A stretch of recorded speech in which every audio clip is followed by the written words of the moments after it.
Welcome to Green and Growing, where we embody the spirit of continuous improvement and the legacy of Jack Perry. I'm Wade Perry of the Perry Properties Group of Denver, Colorado. And I'm Matt Perry with Perry Property Advisors here in Newport Beach, California. Join us for an inaugural episode of our podcast, Green and Growing. Together, we're going to explore the world of real estate, sharing stories, advice, strategies to help you on your journey.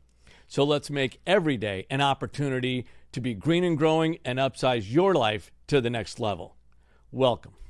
All right, so Matt, 20 plus years in real estate. Mm-hmm. You're the veteran now, right? I mean, it's hard to believe, Yep. right? I mean, I remember when you were with First Team Laguna. Oh, boy. Way back in the day. And, you thought you knew everything. And No, I didn't. You'd come off of a pro beach volleyball career, and you were a big deal in Laguna growing up. And Neither of that is true, by the way. I'd say it was pretty darn true. And looking back now, you're now looking back at your younger self when you first got into the business. Mm-hmm. And what advice would you give that guy?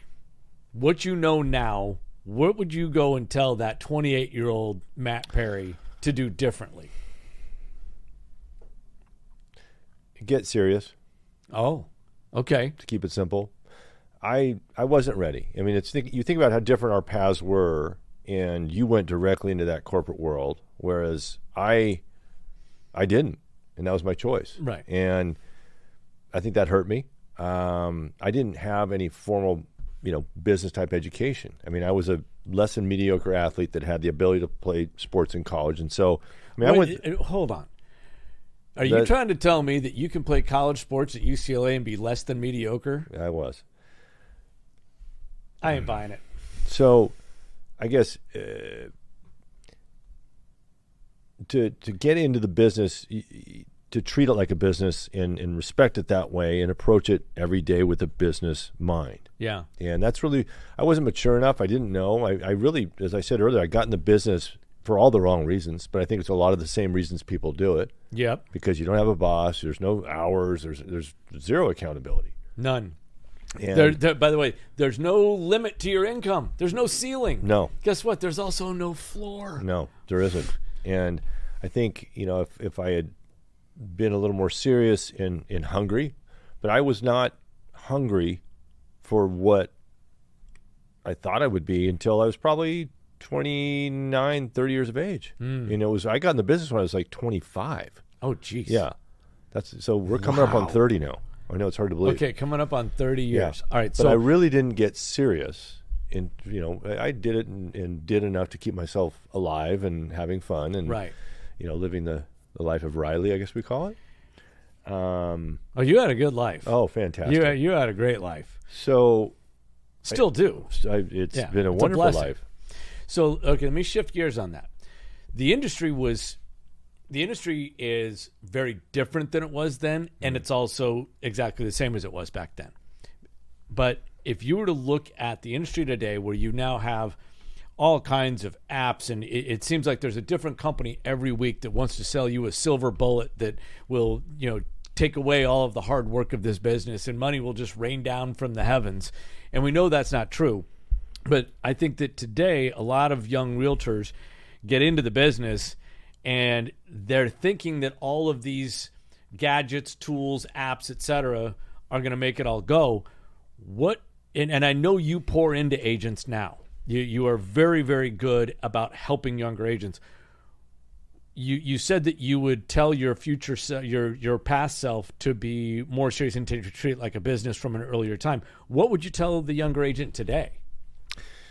I'm constantly amazed in how they don't understand the really basic but integral parts of the contracts. Oh. And you think about, it's not difficult to figure out how to learn how to use the MLS or maybe, learn how the access point to writing contracts. But I can't tell you how many times I've received contracts that are absolutely failures. And, okay, I'll give you an example. I sold this property recently on Linda Isle. Right. It's an $11 million plus sale.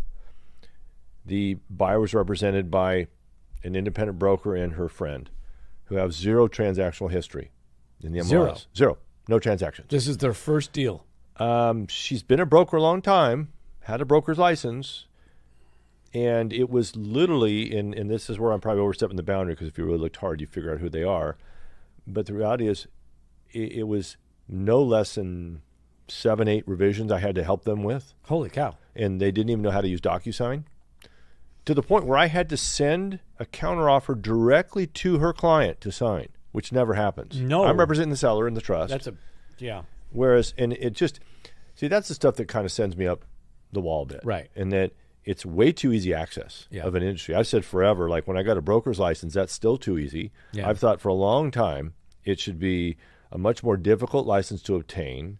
There should be a minimum of production each year to maintain it, or there's a way the public can see other than through Zillow, like this person has this kind of accreditation because they do on an average this amount of transactions and or volume. Right. I think the ongoing or continuing education should be very difficult. It's a fundamental issue as to why we have the amount of lawsuits we have now. Yes. People aren't educated. It's way too easy to get a license and just get into a brokerage and no one pays attention. And I say all the time, that is our biggest concern in our brokerage is compliance. Yeah. And I'm not afraid to say it absolutely sends me up the wall with my own brokerage. Yeah. Like, there is a list of people that should not be able to send out a contract. Really? Send it to me first, and I've volunteered. That you'd review it for I would them. review it, okay? Wow. Because my broker is a wonderful woman. Great company, love it. But we're constantly bringing in people that don't know how to write contracts. Okay. So when I was a managing broker of 75, and we had contracts class every single week.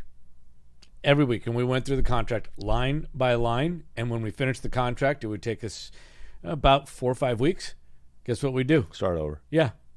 We do it again. Mandatory.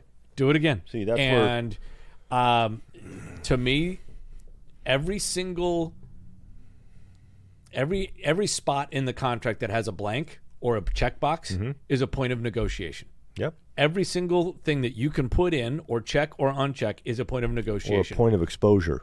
Absolutely. And the contract guides all. You go to arbitration, what's it say in the contract? And I used to say to my agents they would call all the time with questions, right? I get questions at 6 a.m, I get questions 8 o'clock at night. It was literally like waterboarding. It just didn't stop. But that was what I signed up for, was to pour in and help these people create a business. And I'm really proud to say that every realtor that I hired, trained, and developed is still in the business and still makes 6 figures. But we grinded on the contract hard because it was what was right for the client, but it also gave the agent so much more confidence when they knew this was what it was about. But the question I would ask them, they would call with a question, and I would say, okay, did you run the 3-question test? And the 3-question test is, who do you represent? What does it say in the contract? And if you were the client, how would you want your agent to represent you? And if you can answer those 3 questions, you probably have the right answer. But the fact is, the contract has lost its respect. And I think that people just don't honor the letter of the law, because it is law. It is legally binding. Sure. And there are tens of thousands, if not millions of dollars on the line for this. And I just think, I echo exactly what you're saying. I think that it's a travesty that agents don't take it as seriously as they should, and that brokers don't take the time to drill it into them. And the thing that's sad about it is it's going to blow back on the broker at some point, because when the agent gets sued, guess who's going with him? Well, that's effectively who's getting sued first is the brokerage. Because they have the money. The broker of record. Exactly. So I totally get it. I've said forever, and you remember, how hard was it to get your Series 7? Series 7 is a securities license for selling stocks and bonds. And right. So if I said, it's wait, hard. I want you to invest $1,000 in Coca-Cola for me, you would need a Series 7 to do that. Yes, I would. Okay. And you literally, in the first 3 to 4 months of your tenure at a financial institution, the only thing you do Is study. is study. That is your job. 8 hours a day is to study. And by the way, if you do not pass the test the first time, you do not get a job. If you couldn't commit, what was Jack's big speech? belief, pride, and commitment. Yeah. If you couldn't commit to dedicating your life for 90 days to learn this, well, then no, you're out. Yeah. You can't do it. And it should be the same way here. Well, and that's, again, it's so frustrating where there are times I have to literally push the contract back to a buyer's representative and say, you need to complete this. It's not a bona fide. Wow. It's not a bona fide. Will you really? Oh, well, to me, if it doesn't have the AP on it, the assessor's parcel number, Yeah. that's not a bona fide contract. People will actually submit it without a legal description? Yeah. Come on. Oh, you wouldn't believe what they'd forget. Signatures, dating, I mean, it's embarrassing. Dude, it's like you've got And that's- romper room. Well, it's adult babysitting. I get that. And again, I'm probably overstepping the boundary, but it's frustrating to me, and it is what contributes to some of that image we get. But Absolutely. on the same token, we can use that to our advantage. No question. It's interesting to me how the general public can look at the real estate industry and put us in the light of just one step above a used car salesman. Yet when you talk to somebody that owns real estate that is tens of millions of dollars, I guarantee you the guy that's a real estate mogul and owns a lot of real estate, he likely uses one realtor, and he respects the hell out of that realtor because that realtor is a pro, and he gets up and he goes after it. So it's not the whole industry. It's just that the industry has let a lot of people in that can just bounce along the bottom and not respect and care for the public. So something we used to do back in the old company Strata, Yeah. and I'm going to implement at the company God, I'm you at are now. old. I know. Is at the time he was not the broker of record. He was, let's just call him our manager of meetings, Steve Sure. I, probably Yeah. the guy that taught me more than anybody else. Very respected guy. He would, during the office meetings, we would have a Q&A and car washes. If you could answer the question, certain questions about certain types of contracts. Yeah. And it was myself and two other guys that always won. And we crushed it because we knew the contracts. Yeah. And it's just, to me, it works both ways. And it's, as much as it's frustrating, I use it to my advantage, but it's a frustrating element that I wish I could change to what I do. Well, if I were king for a day, and I would only want to be king for one day. I don't want to be king for all the Right. days, but I would make it $5,000 in Colorado instead of $500, and I would make the continuing education 24 hours a year instead of 8.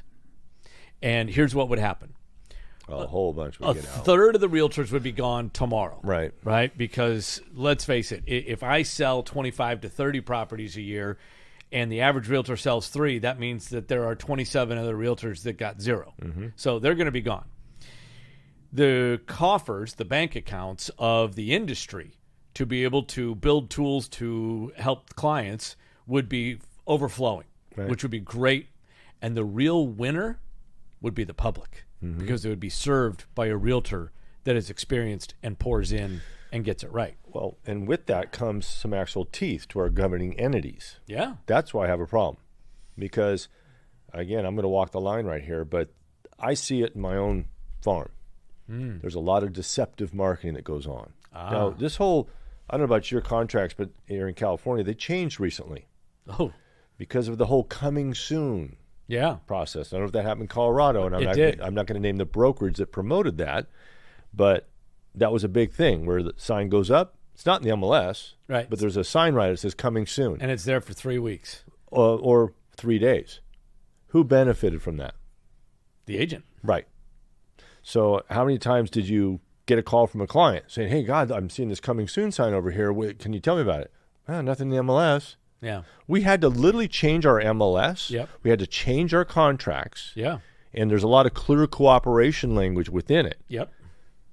because certain individuals and or brokerages, the purpose of that was not to, hey, let's get people No. lathered up. It was to keep it in-house. No, they want to double in the deal. Right. And if those that don't understand what that means you're getting paid double in so much words. So in Colorado, we changed this about 5 years ago.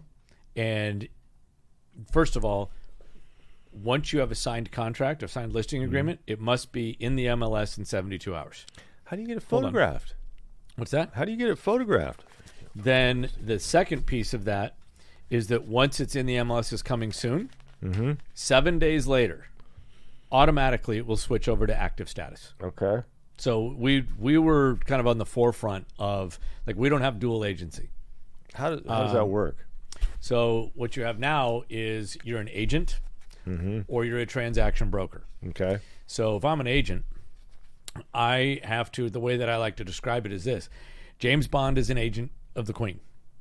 And James Bond has to protect the interests of the Queen at all costs, including giving up his life. Okay. So Mr. and Mrs. Seller, I am like James Bond and you are like the Queen, with one difference. I will not take a bullet for you. But I am here to protect your financial interests, protect your home, and see to it that you are not harmed in any way. Okay. And by the way, Mr. Seller, it just so happens that we work with buyers too. I don't have a buyer for your property right now.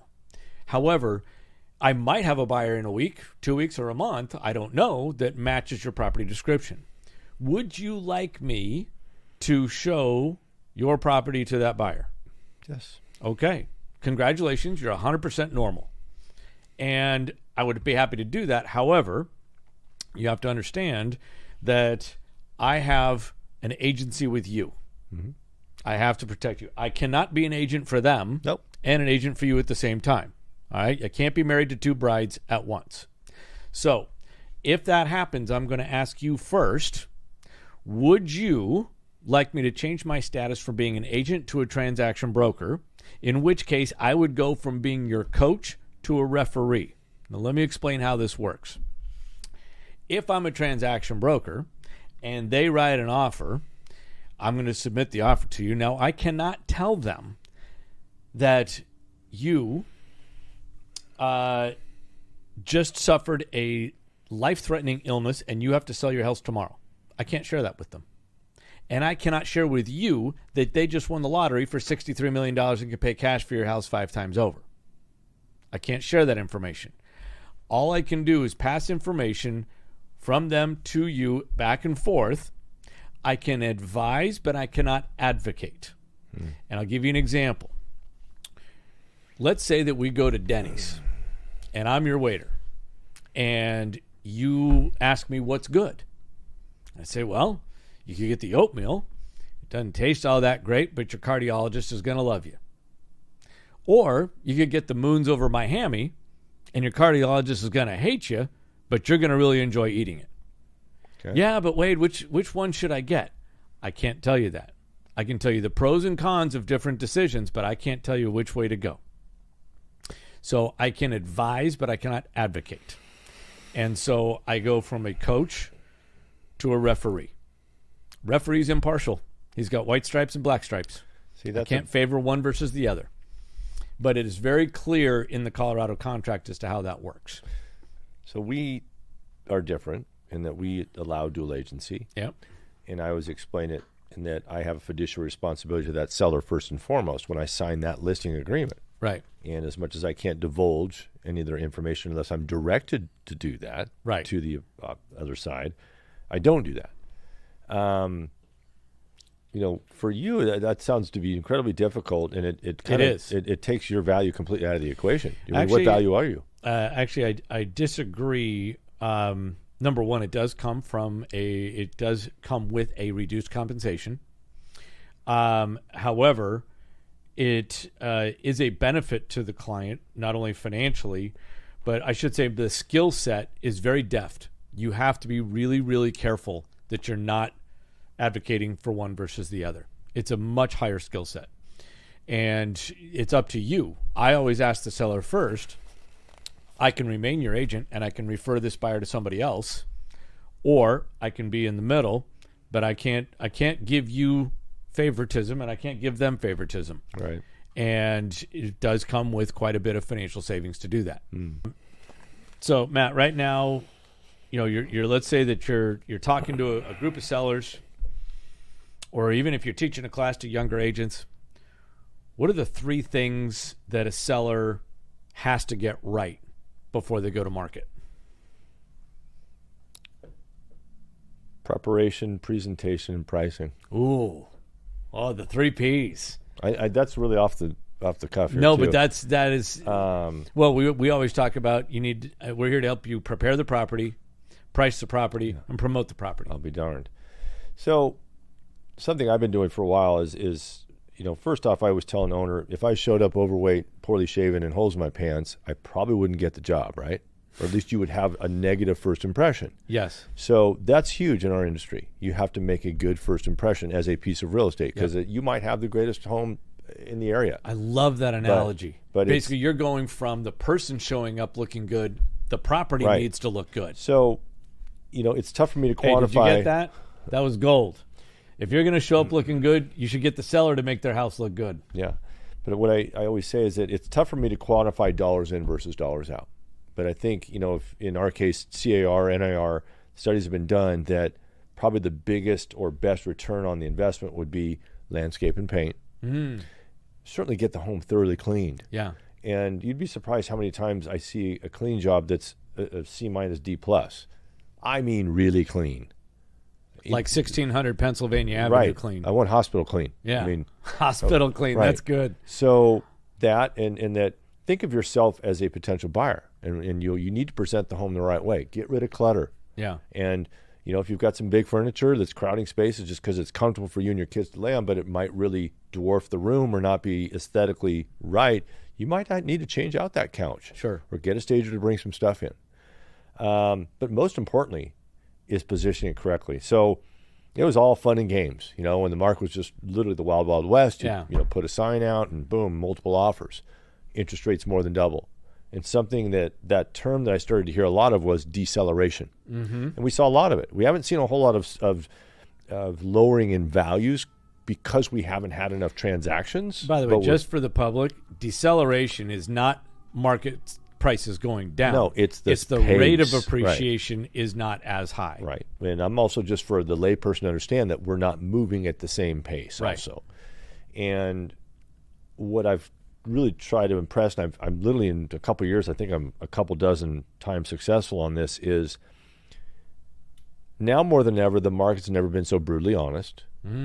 We all have one of these, right? So it's going to be really easy for the consumer, whether they're doing it at their desktop or on their phone, to know values. So you want to strike that chord of urgency in a time where there's no more urgency, right? No.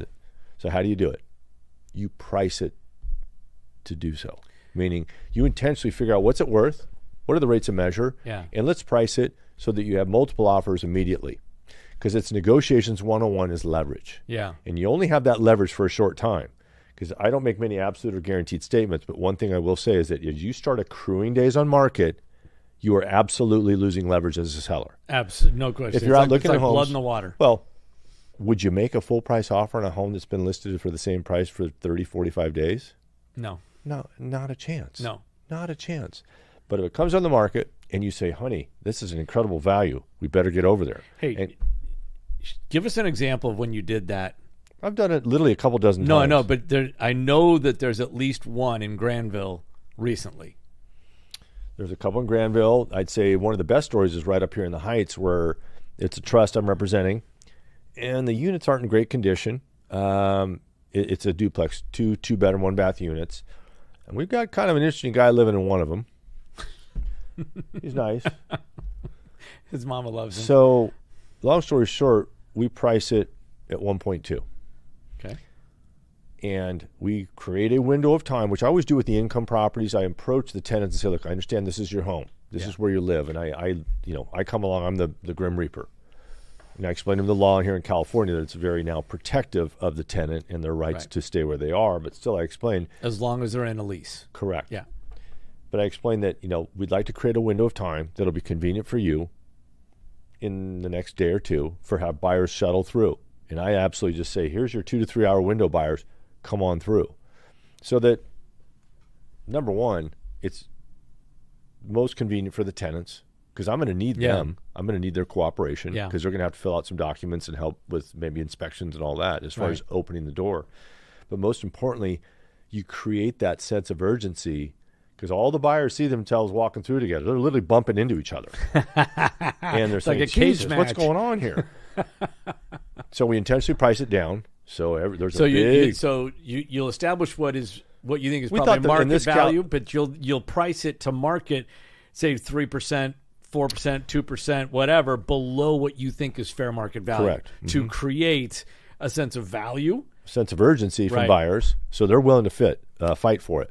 So Okay. what do? And then they not get caught up in emotion? 100%. So again, leverage is everything.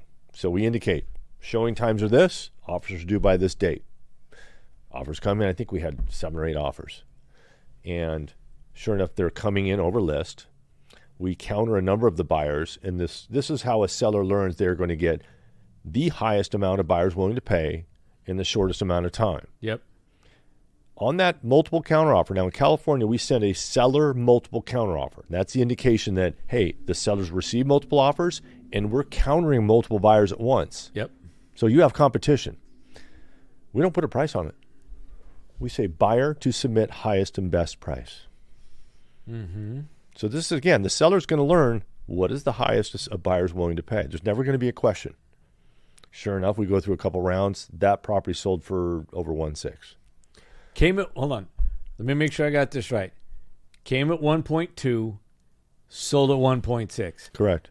30% over list price. Correct. Not 3%, not 10%.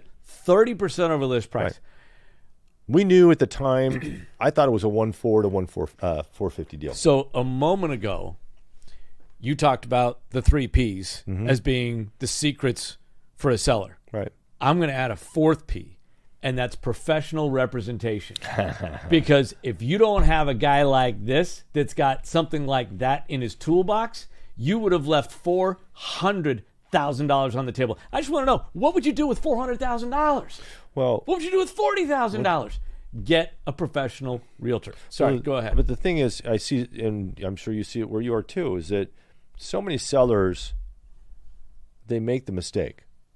And again, kind of going to my other statement where the market's never been so brutally honest. Yeah. And the market will give you a message quickly. Yes. And by the way, the market, for the audience, is really the people who are ready, willing, and able to write a check. Correct. That's the market. Well, they're the ones, and that's the way I explain to any seller is that in any market, you're going to have what I call A, B, C type buyers.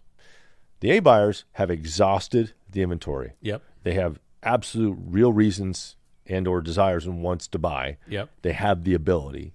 And they are literally monitoring these every day or on their websites, public sites, listening to their agent, and they're going to come and look at stuff quickly. And that's a game I love to play. If I have a seller that's willing to buy into this and understand the importance of time is not their friend, yep, and you want multiple offers quickly, in our MLS, as soon as I hit the button and we go live, I look at the clock. I literally look right at it and say, okay, let's see how long this takes. Because so many of us now have a way to set up our MLS to, send us emails immediately. Yes. So it works. I mean, I'm not Mensa by any means. A lot of other people do this. But again, the last thing you and I like are sellers looking at us cross-eyed saying, why isn't my home selling? So would you agree then, based on this story, would you agree one of the biggest mistakes a seller makes is going with a realtor who bids for their listing? And what I mean by that is they come in and just give the seller a number they think the seller wants to hear, and knowing full well the market's not going to reward them for that. And then it sits, and then there's awkward conversation, and then it sits, and then the price comes down because the seller bought into an agent that gave him a number that wasn't realistic. I say all the time. Do you see that? 100%. I say all the time, we can line them up from the door to the ocean that'll tell you what you want to hear. Oh, that's good. And if you want to hire someone that tells you what you want to hear and you really hope someone will pay you that number, great. And God bless you if you get it. But again, now more than ever, buyers have all the information. Yeah. They know values. And they're going to recognize it quickly whether or not you're priced appropriately or not. Yeah. And if you are, the market will tell you. If you're not, the market's going to tell you.